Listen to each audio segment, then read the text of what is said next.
parking lot. He's on this promotional talk tour, but supposedly there's something that he has to show us. Oh, jeez. What are you doing in a garbage truck, Alice Cooper? Lori, this is not a garbage truck. This is a trash truck. And it's filled with trash. It's filled with trash, and it's all for you. I told you I'd get you something that went with your new outfit. It's all yours. A garbage truck to call my own. It's your own, to do whatever you want to do with it. Well, I'm glad to get it from the expert of trash. I am. I've become the trash master.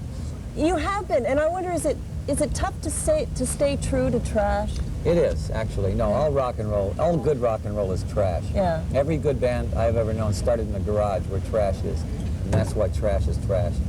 But it's tough to stay in the garage. Most of them, you know, come out of the garage and you never want to go back. Isn't it tough to keep that trashy sound? Yeah, it is. But you look around right now, the bands that are trashed out. The Stones are trashing out. Yeah. Aerosmith, Guns N' Roses, Alice Cooper, all the real trash bands are out on the road. I get it. You know, the new album is called Trash. I can't get anything past you, Laura. You're amazing. It's my research team. It's amazing. They do it all for me. You're good. You're quick. Well, you programmed the whole Power Hour for us, and you started off with, funny enough, Alice Cooper. I've got a line on you, and also Zodiac Mind Warp with Prime Mover. Why'd you pick them? I like them. I like that band. They're very English trash. It's a whole different taste in trash. There's a lot of little crumpets in the trash. Exactly. Okay, well, let's roll a couple, let's rock. And then we'll experience your trash. Let's trash this place. The trash jokes. Yeah. Record on Epic, and very happy with it. Yeah? They gave me an unlimited budget and a no time limit, which is perfect. I got to use two things musicians never get. Absolutely. After it's my 20th album, and they finally said, you can have anything you want. And I said, great. And I think that's why the album came out the way we wanted it. You know? What's the big difference for you? And I mean, after 20 albums, you've got to know what you want, I would say. And well, I wanted this album to be like a return to Billion Dollar Babies a little bit. I wanted there's a real resurgence of 1970s music right now, and I think Alice and bands like Aerosmith were the standard of American rock in that time. And I think bands like Guns N' Roses and the Cult are just really reflecting what we did then. That's great, because they're really good at what they do, you know? So I think this whole 70s thing is like very, very real right now. And Trash is a 70s kind of 1990s, 1970s album. Desmond Child co-wrote 9 out of the 10 tunes, I think. Yeah, actually we wrote 22 songs together, but we picked 10, you know? He's getting to be pretty much of a hit maker, that person. Oh, he's great. I mean, he works with, he worked with Aerosmith, Bon Jovi, Joan Jett. It's sort of the same corral of people that are actually on the album. We kind of kept it in the same kind of clique there because everybody had worked together before, and so, You do have some great people on the album, don't you? Yeah. We got Steven Tyler and I do a duet, John Bon Jovi and I do a duet, and Kip Winger and I do one. And then we have Joe Perry on guitar on one, and Richie Sambora plays guitar. Lots of guys. Good guys. Trashy guys, though. Very trashy. Yeah. They're dying to be trashy. Oh, they are trashy. They don't even have, they're just closet trashers, Yeah. you know. Now, I know that, the album sounds great and everything, and people are going to be playing it in their cars and everything, but what kind of a stereo system does this baby have? Well, it comes with a standard system. It's a very would I give you a truck without a nice stereo system? I don't know. Well, I'm just asking. I'm not trying to be greedy or anything, but I would like a decent system. Well, I have an... One second. Okay, John, crank it up.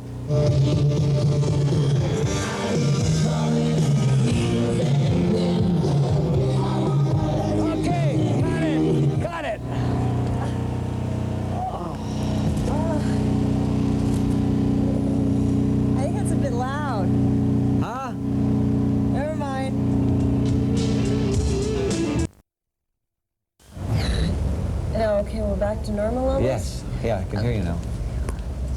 Campaign to save the Hollywood sign. Yes. Is it happening? Oh, it's all done. Is it done? Hollywood You have sign is saved. We have saved it. Each letter costs $30,000 a piece.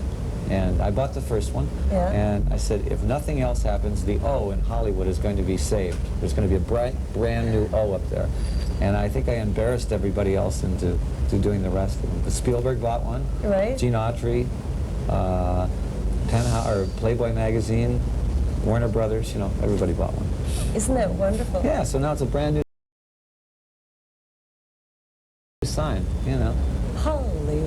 Hollywood's a trashy place, and I intend to keep it that way. If I have anything to say about it. Oh, that's tremendous. Good echo in here. Did you notice that? Huh. Hello. I'll record the next album in there. You might. Now, your acting career, too. Prince of Darkness, you acted in that movie. That was fun. Yeah, that was more like they needed somebody to put a Schwinn bicycle through somebody's chest, you know, and I volunteered. And I said, well, I can do that. And also another one called Shocker? Shocker's coming out soon on Halloween, I think. Wes Craven's new movie. And it's really, it's more of a, I'm on video in that one, where the killer and the hero kind of fall into my video during the video. It's kind of hard to explain because it's real science fiction stuff, but it's great. Yeah. What is it about, you know, except for people like you who have an obsession with this kind of sort of the blood and gore, and you make a real, it's a hobby and it's a, I don't know what to call it. Is an obsession the right Well, thing? not as much as, you know, I consider a good horror movie a good comedy, usually. Yeah. You know, any really good horror movie you laugh at, you know, and maybe it's therapy for me, but I find it funny. And I kind of watch movies now, not to see anything about the plot, but it's more like the special effects. I think the special effects are what's really, get to be really high-tech and fun. A lot of people are worried about kids watching slice and dicing movies, you know, and slasher stuff. But kids, everybody seems to go through a period of time where they're fascinated by this. Well, if, you know, I mean, if one kid is affected by it and, you know, 10 years from now and reflects back that he watched horror movies, it'll suddenly be, oh no, the whole generation is lost. You know, of course there's going to be one person that's going to do that anyways. If he watched Kojak or if he watched Miami Vice, this whole generation, our generation, everybody's generation was brought up in choreographed violence. I mean, we watch probably 1,000 murders a year on television. And we sit there and we go, yeah. So it used to be, now it's like, yeah, so what? Because we know it's choreographed, we know it's not real. And I think even kids watching cartoons see so much violence. They watch the Three Stooges, it's the most violent thing I've ever seen in my life. But I mean, we know it's choreographed, they don't really hurt each other.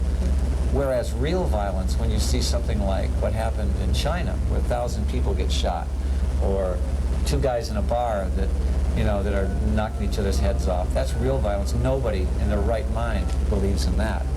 But I think all of us have been, you know, immune to and kind of enjoy choreographed violence. And I think it's almost a pressure reliever. You know, I think you see it, and so you don't do it. Yeah. Now, you said that, you know, in the last show that you took out on the road, the first 20 rows were covered in blood, but that you may have peaked on the blood bit, and that... Well, I mean, we did it. Now, I don't think we can do anything better than that for a while. So, I mean, I'm not going to be, you know, like, really going for that on the next tour. The next tour is going to be more of a $1 Billion Baby show, which is more variety. There will be a section, a Gothic Alice classic section, where Alice will turn around and have, you know, the classic Alice. There will be another section that'll be all new material. Then there'll be a section that'll be like the classics from, you know, the 20 albums. And there may even be a section where I say, what do you want to hear? You know, out of anything you want to hear, we'll play. And so it's going to be a very big show this time, and I think a lot brighter, and I doubt if you'll get too much blood on you this time. The people that sit in the first 20 rows, they can be safe. I think they're safe this time. Just don't put the record company people up there. Just make sure they're fans. Now, wait a minute. Now, that's a good idea. Yeah. Record company people. You give me your list. I'll put them right in front. Okay. There's starting to become a whole school of Alice Cooper alumni. A lot of people come through town and say, yeah, I played with Alice. Yeah. I think that's because I'm not afraid to play with different people. You know, I'm not afraid to, if I go out on a tour, I'm not locked into one band. I was for a long time. The original Alice Cooper band was very tight, you know, up through $1 Billion Babies, and it was great.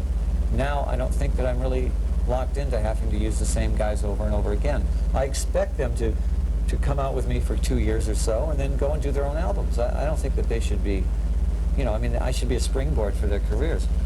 Kip Winger is doing very well with his, you know, with his band, Winger. And Kane Roberts is doing his own album on Geffen. And Ken Mary's with House of Lords. You know, I mean, a lot of these guys should be doing their own albums. This new band I'm putting together are all new, unknown guys. But they will be stars, I think, in the next 3 years, and they should be doing their own albums. Well, you wanted to play some Winger, and you also wanted to play some Guns N' Roses. Yeah, absolutely. Yeah. I stick by my boys.